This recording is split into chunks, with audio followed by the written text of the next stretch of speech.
Welcome and greetings to today's segment of Front Page, where every weekday I summarize and find the most interesting parts of the day's headlines from 5 different newspapers from around the world. My quest is to weed out the facts as they're reported in each newspaper, and I'll do my very best to find the most interesting stories out there. I'm your host, Murad Hamami. Let's get started here at home in Turkey with the Daily Sabah. Now, I've gone with the headline, Russia Army kills 5 saboteurs from Ukraine. Kiev rejects claims. Okay, this is an interesting story that hit the papers briefly very shortly there. Russia's military said on Monday that troops and border guards had prevented a diversionary reconnaissance group from breaching Russia's border from Ukrainian territory and that 5 people had been killed. Russian news agencies reported.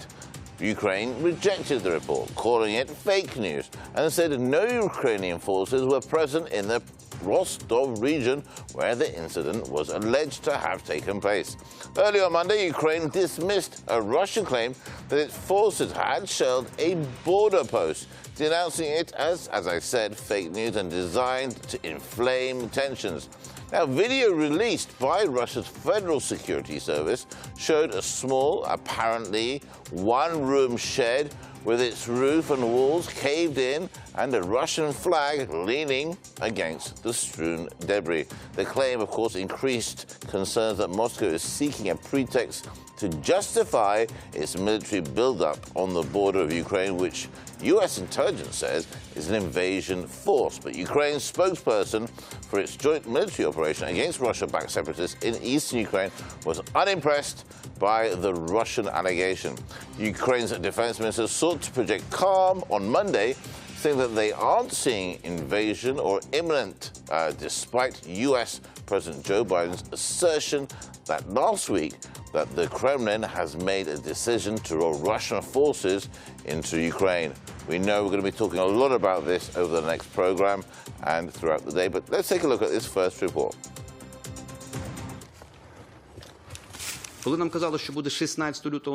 When we were told that there would be an attack on February the 16th, we said it was impossible because there was not the preparedness for that. It did not happen on the 17th or the 18th of February. That's why I say it won't happen on the 21st. But this does not mean that if they make a decision in the Kremlin, it does not mean that they won't be able to do this. They are capable of doing this. They might have such a plan, and it's even definitely drafted. I'm convinced that a political and diplomatic maneuver to avoid a large-scale war exists and remains. They need a certain amount of time to form strike units.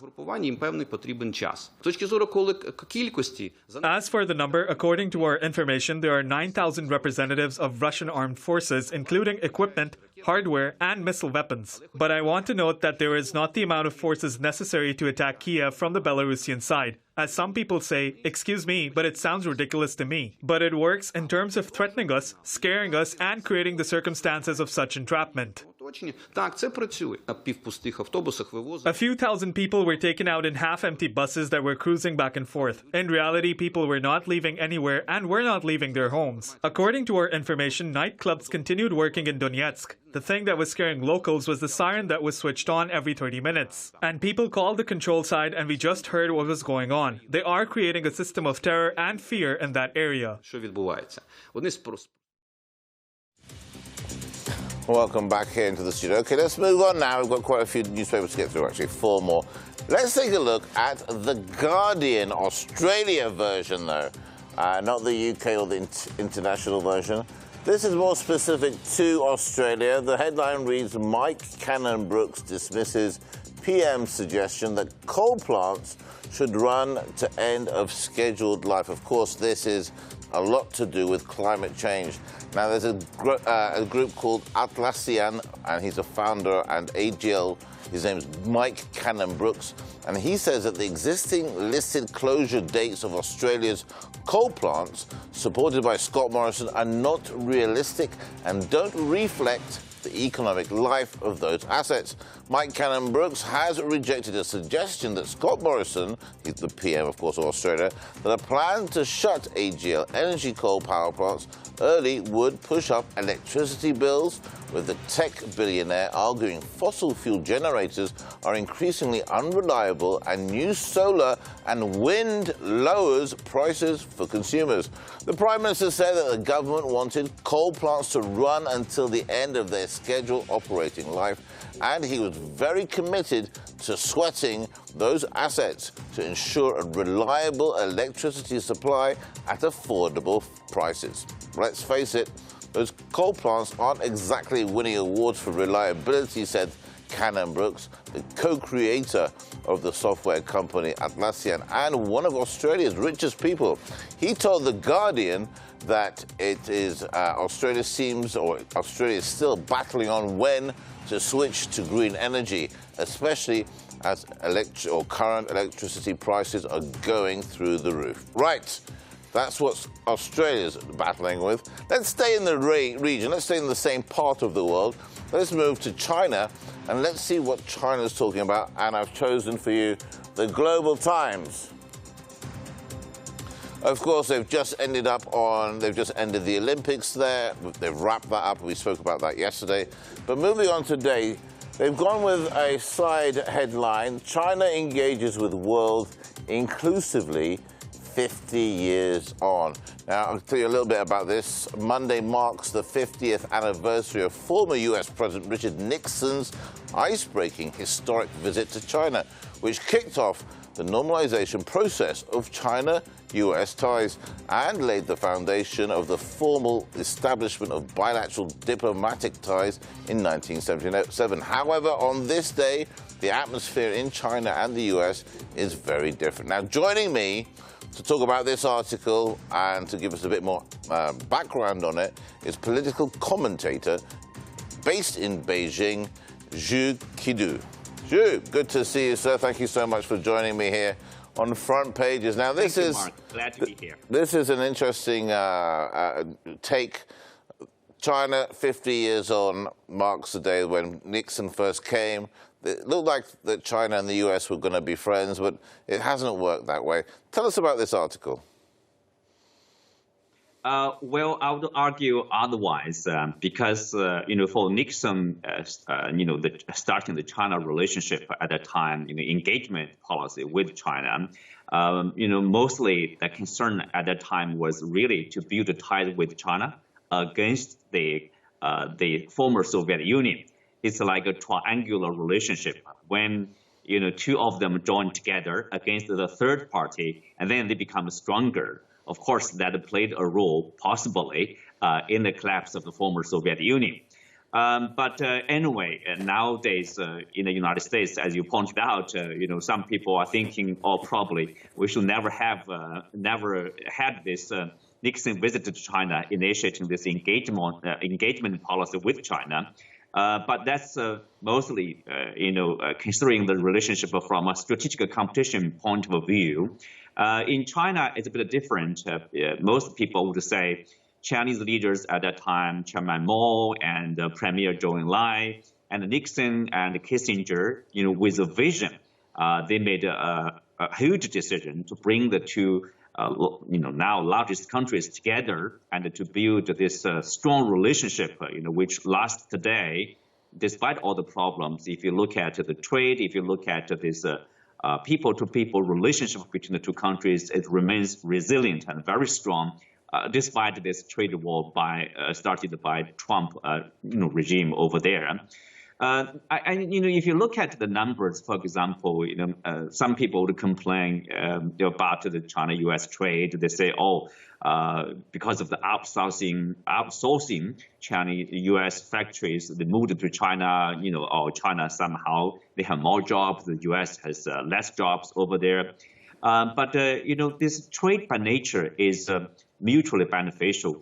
Of course, China had this opportunity to welcome investment, not only from the United States, but also from countries around the world. So that is, of course, a contribution to China's rapid development or the rise over the past 40 plus years, let's say. But also, I want to remind people, the largest investor in China is not the U.S., it's actually Singapore. Right. So it's not like somehow the U.S. helped China to become a powerful competitor, a powerful rival. No, China never seeks to become a competitor or rival of the United States. Instead, the Chinese side basically, they tend to see the relationship as mutually beneficial, as complementary.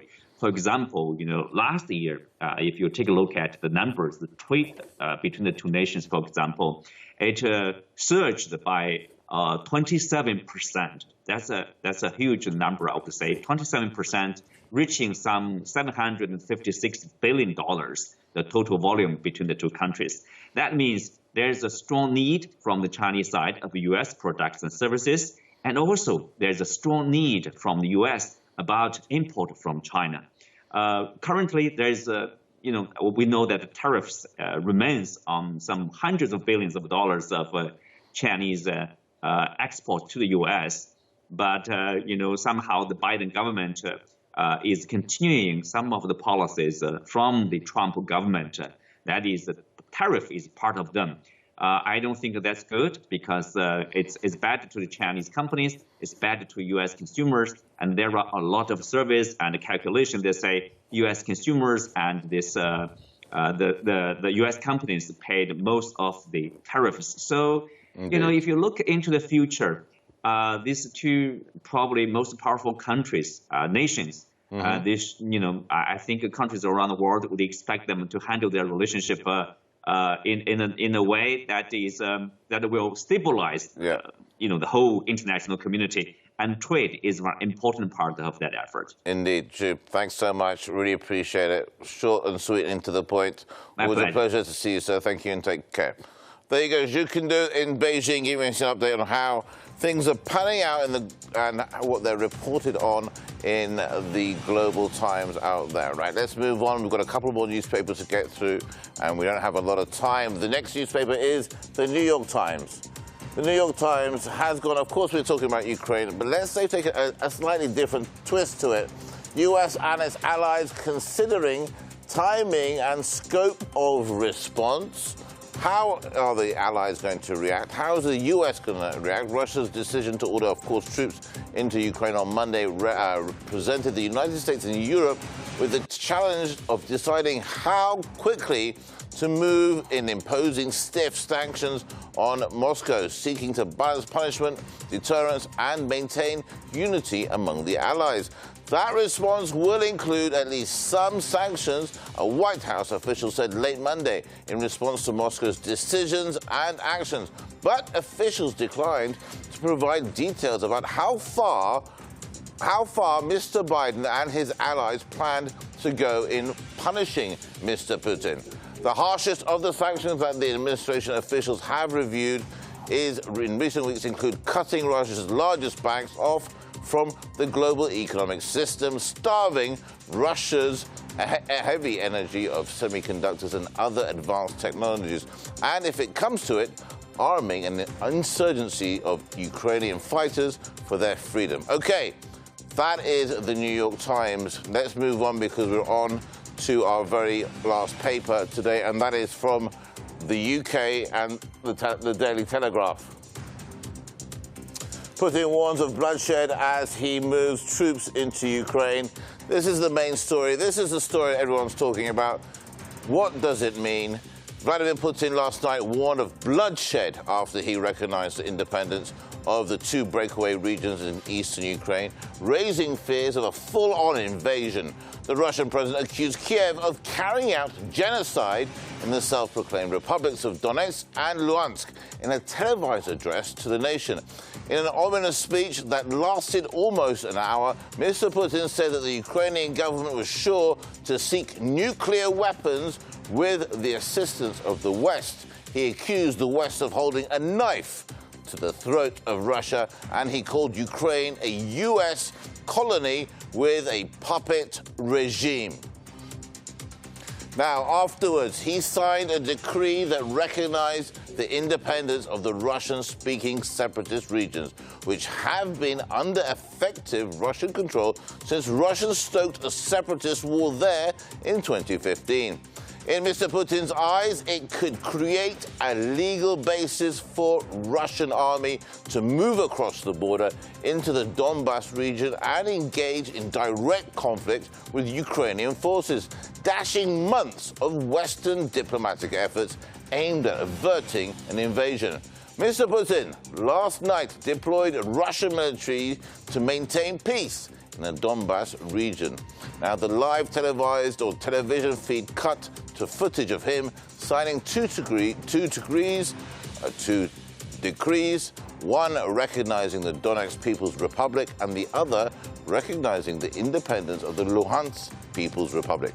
The leaders of the two separate statelets were shown in the Kremlin putting their signatures on a friendship treaty with Russia signed by Mr. Putin. The Russian president did not announce immediately military operations, but his tone and description of Ukraine as an imminent security threat left little hope that war can be avoided. So that's it, really. And that wraps up the bit for me. Okay, so we've talked about newspapers from around the world.